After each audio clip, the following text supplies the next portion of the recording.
'Twas the night before Christmas, when all through the house nothing was stirring except for my penis. I'm Lawrence Stroll, owner of the Aston Martin Cognizant Formula One team and multiple scalps removed from losers.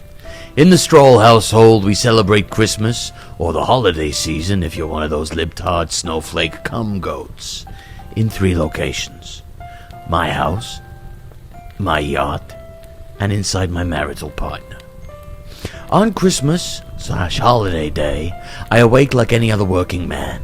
A chambermaid slaps my gauche brutalist red face out of my slumber, and then funnels a high-energy slop of oats, rich energy drink, and braised pig knuckles into the big hole below my nose. 2 pool boys are then tasked with grabbing my forehead and jaw to begin my chewing.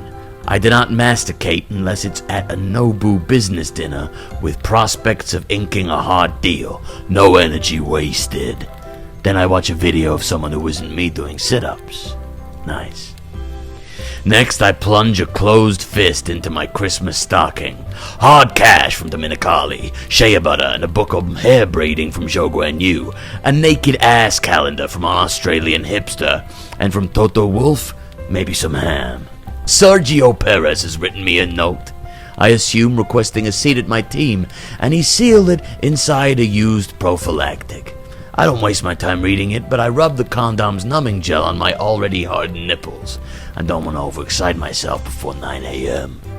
Next, a phone call to my favorite child, my son, the love of my life, Fernando Alonso. I say son, not like a biological offspring, but son like the sun, because if I look at Fernando's extraordinary moisturized skin without squinting, my retinas will singe. Then, like Batman, I pull back the head on a bust of my favorite hero, John Wayne Gacy Jr. A shelf of unread books opens, and I retreat to my soundproofed luxury cave, where I promise Fernando I am doing everything in my power to make the car faster and provide him with a teammate capable of finishing higher than 12th. I smash a bottle of single malt against my temple and exit the cave. Next, I check my calendar. Ah yeah, family time. A cognizant chairlift moves this hunk of success meat down 9 flights of stairs, where I greet my brood. Raquel perches on a chaise longue like any run-of-the-mill housewife, wearing a short-laced kimono, 6-inch heels, and a pair of Asian provocateur hosieries. My son Lance, son, not like as in sun, as in the ball of energy at which round all planets in the solar system rotate, but sun as in a separate consciousness begat from my balls through whom I can chase my lost dreams.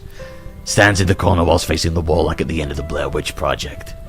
Lance is wearing a hoodie and joggers, the cord pulled so tight his face looks like it's being shit out of his hoodie. Lance walks backwards towards me and offers my morning eggnog and a drinking funnel. I guzzle it. Thank you, son, I whisper. It's important not to shout in front of Lance, lest I startle him and he piss all in his pants and then shove a personal trainer.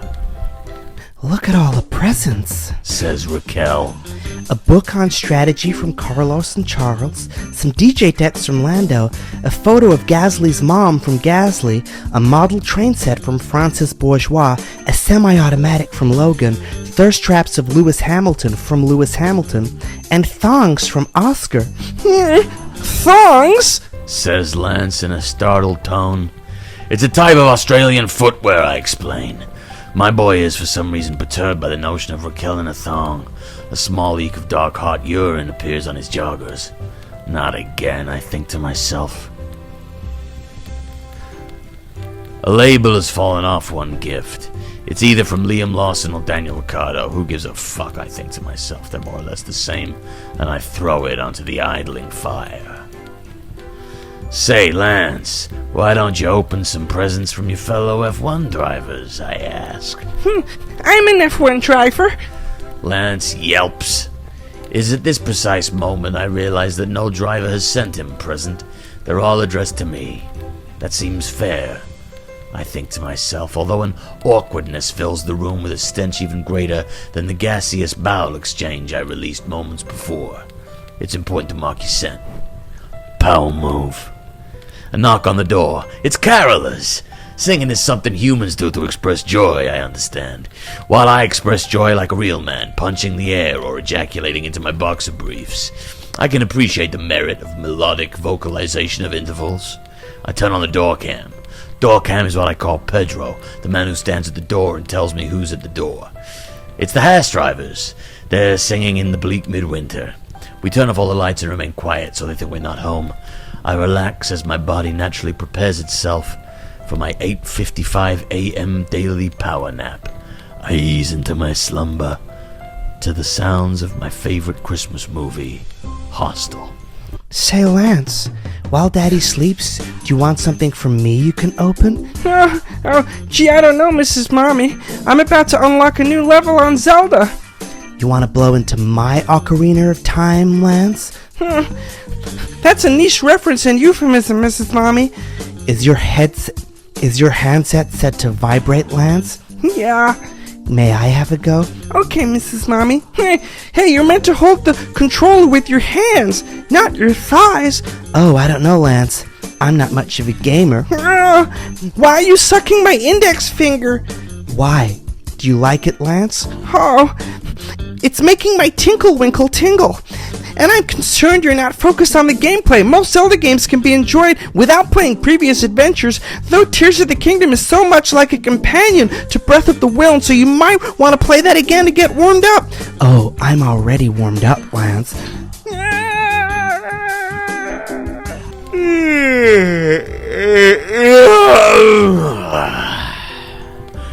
For a moment I fear I farted myself awake again, which isn't something I've done since the nightmares I had when I bought a team with a pink livery.